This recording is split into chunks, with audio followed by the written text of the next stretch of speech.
We back out of the webbing of neurons and synapses as the title credits show up, ending up rising up out of a pore on the perspiration-sparkled skin of the hero, our storyteller, Edward Norton, as he peers down the barrel of a firearm that has been stuck in his mouth. The weapon is held by a man named Tyler, Brad Pitt, who checks his watch, counting down to ground zero. Preceding, he inquires as to whether the storyteller has anything to say. The storyteller murmurs through the firearm before it's taken out and says all the more plainly that he can't imagine anything. As Tyler watches out of the great ascent window to the dim city beneath them, the storyteller reviews exactly the way in which he met Tyler prior to halting himself and carrying us to the start of the story. The storyteller lets us know he hasn't dozed for a long time.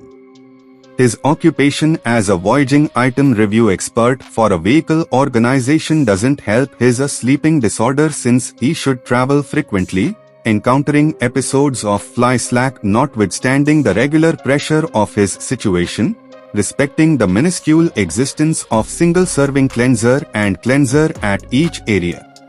In the event that he can't rest, he rides the channels or peruses fourni a farce of IKEA lists, buying the following piece of style to add to his condo. He is a self-broadcasted slave of commercialization.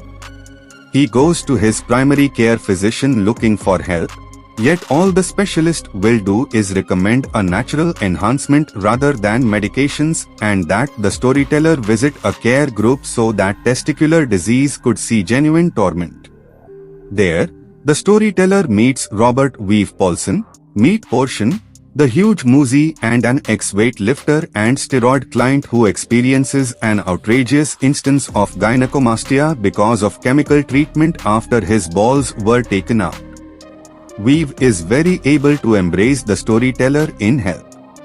Stuck between Weave's colossal bosoms, the storyteller at last discovers a sense of reconciliation and begins sobbing uncontrollably. The profound delivery permits him to rest, and he consequently becomes dependent on help gatherings, outlining his week going to various gatherings and faking sickness.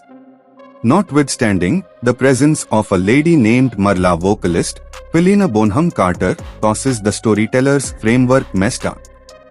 He perceives her as a vacationer, having seen her at different gatherings, including testicular malignant growth, and he is upset by her misleads where he can't rest any longer. After one gathering, he defies her. She contends that she's doing precisely exact thing he does, and jests that the gatherings are less expensive than a film and there is free espresso. Rather than ratting each other out, they consent to separate the week and trade numbers. In spite of his endeavors, the storyteller's sleep deprivation proceeds. On a trip back from one of his excursions for work, the storyteller meets Tyler Durden. Tyler offers a one-of-a-kind viewpoint on crisis method manuals in the plane, and they start up an easygoing discussion. Tyler is a cleanser sales rep, in the event that he is not pulling all-nighters as a projectionist and slipping pieces of pornography between reels. The storyteller shows up at the baggage carousel to find that his bag has been seized, undoubtedly because of a puzzling vibration, before he taxis home. Notwithstanding, home, a 15th-story condo, has been impacted into the night by what was hypothesized to be a flawed gas line lighted by a flash from the cooler. Having no place to go, the storyteller finds Tyler's business card and hits him up. They meet in a parking area behind a bar where Tyler welcomes the storyteller to request to come live with him on one condition, that the storyteller hit Tyler as hard as possible. The storyteller, however confounded, consents, and they participate in a clench-hand battle prior to sharing several beverages. The experience is shockingly euphoric, and the storyteller and Tyler return to Tyler's frail house where obviously Tyler is hunching down. Tyler and the storyteller take part in additional battles about the next few days, and they before long draw in the consideration of other troublemakers. Finding their little battling bunch developing, Tyler lays out a formal battle club in the cellar of the bar where they had their most memorable battle. Participation rapidly increments, and Tyler and the storyteller style a progression of rules, the initial to being you don't discuss battle club. The guidelines are reliably broken, with individuals welcoming their companions to go along with them. Over and over, Tyler demonstrates his shrewd, if irregular and shameless, seize on life. The storyteller gets together with Marla by some coincidence, telling her that he hasn't gone to some other gatherings since he's joined another care group for men, as it were. While he actually treats her with gentle scorn, obviously he thinks about her with interest. At the point when she goes too far with XNX, she calls the storyteller who, burnt out on her meandering aimlessly, puts the telephone down. He finds later that Tyler got the telephone, followed the call to Marla's home, and took her back to the house where they participated in vivacious sex, much to the storyteller's revulsion. The following morning in the kitchen, Marla finds the storyteller, who is amazed to see her in his home. The storyteller's surprise affronts her, and she leaves in disdain. After she leaves, Tyler enters the kitchen and cheerfully uncovers that he and Marla engaged in sexual relations the prior night. He likewise seriously makes the storyteller guarantee that he won't ever specify Tyler to Marla. That evening the storyteller joins Tyler while he takes human fat out of the dumpster of a liposuction center. Tyler says that the best fat for making the cleanser he sells comes from people. Back in their kitchen, Tyler tells the storyteller the best way to deliver fat from the fat.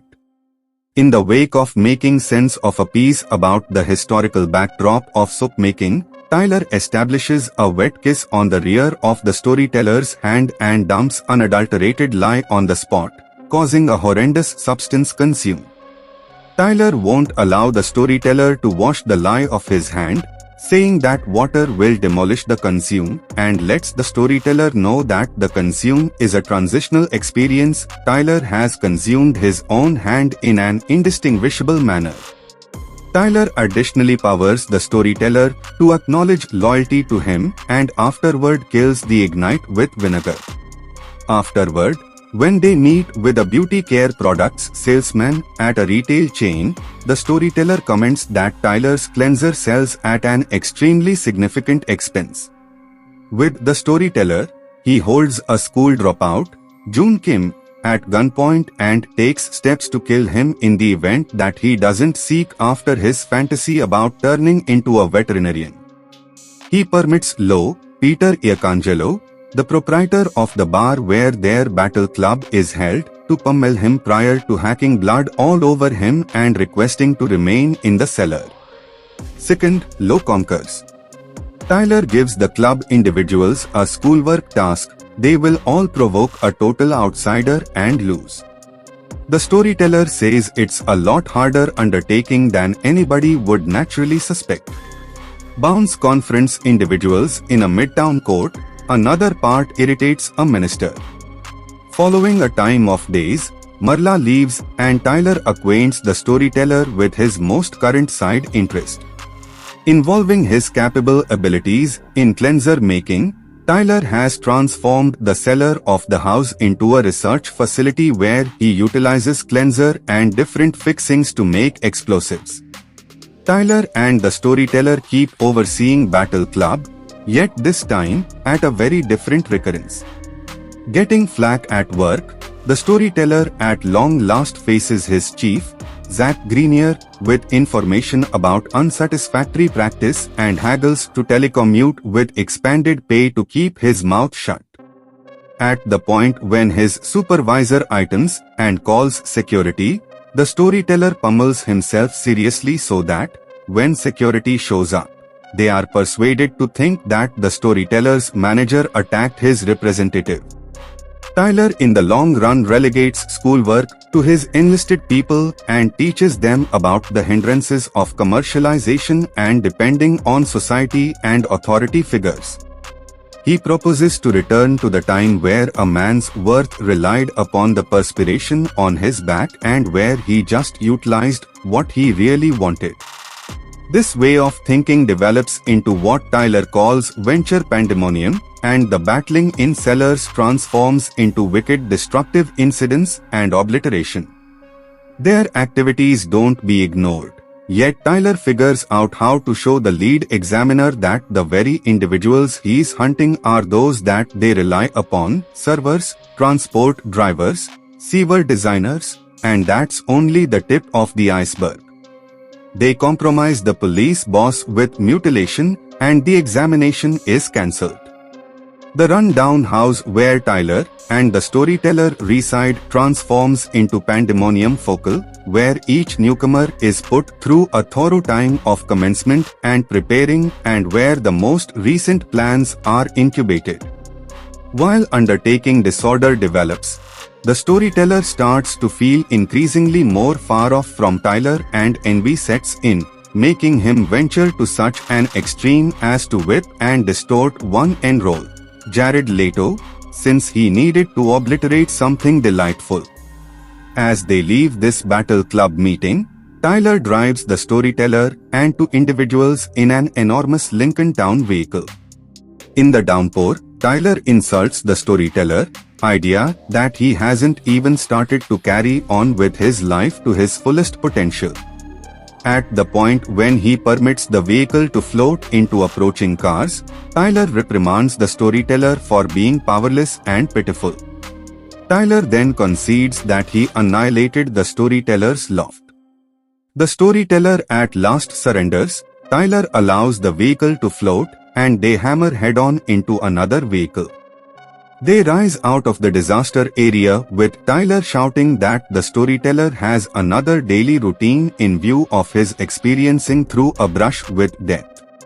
At the point when Tyler vanishes for some time, the storyteller is left at home with a steadily expanding band of commotion individuals who sit in front of the TV and giggle at their exposed destructive incidents.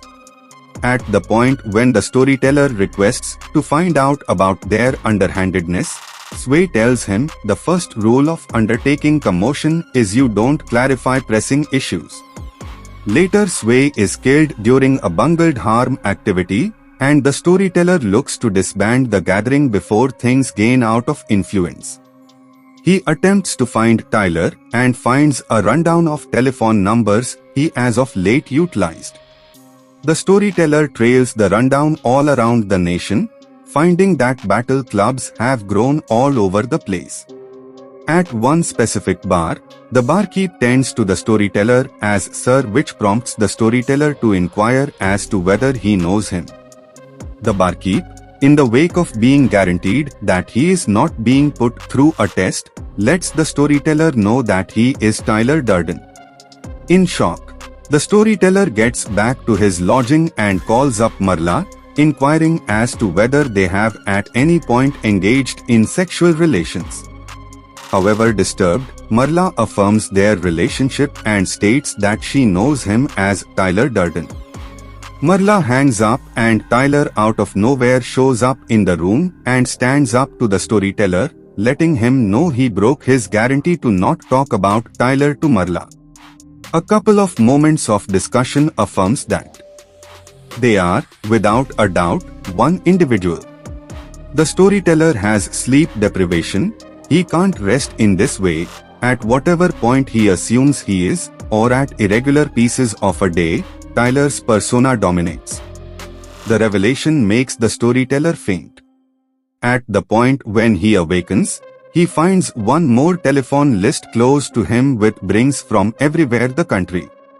He gets back to his home to find it totally void. However, one release board yields a presentation of organizers specifying specific structures inside the monetary region. He observes that everyone has been invaded by individuals from Task Pandemonium and that Tyler is anticipating obliterating them. in this manner, deleting charge card organization records and starting all over again. In a frenzy, the storyteller gets all the data and reports himself to the nearby police. Nonetheless, subsequent to telling the investigator all that he knows and being left with two officials, the storyteller finds that the officials are pandemonium individuals and they let him know that they were told by him to take the chunks of anybody who slowed down undertaking mayhem, even him. The storyteller figures out how to escape by taking one of the officials' guns and hurries to one of the structures set for destruction. He finds a plain van in the parking structure loaded up with dynamite and endeavors to incapacitate the bomb. Tyler shows up and spurs him, yet the storyteller effectively incapacitates the bomb. He and Tyler participate in a savage battle which shows up strangely on the reconnaissance cameras since the storyteller is just battling himself. The Tyler character wins and reactivates the bomb, and the storyteller carries himself to another structure where they can securely watch the annihilation. Back at the initial scene, the storyteller, with the firearm in his mouth, murmurs once more and tells Tyler, "I actually can't imagine anything." Tyler grins and says, "Ah, flashback humor." The storyteller asks that Tyler leave the undertaking, yet Tyler is resolute. He maintains that what he is doing is saving humankind from the abuse of commercialization and superfluous extravagances, and that there won't actually must be any losses. Individuals who work in the structures are all commotion individuals, totally mindful of the arrangement. Close to limit, the storyteller comes to understand that anything Tyler does, he can do. He sees Tyler with the weapon in his grasp and understands that it's in his grasp. He puts it up to his own jaw and advises Tyler to pay attention to him. He says that his eyes are open and afterward places the weapon in his mouth and pulls the trigger.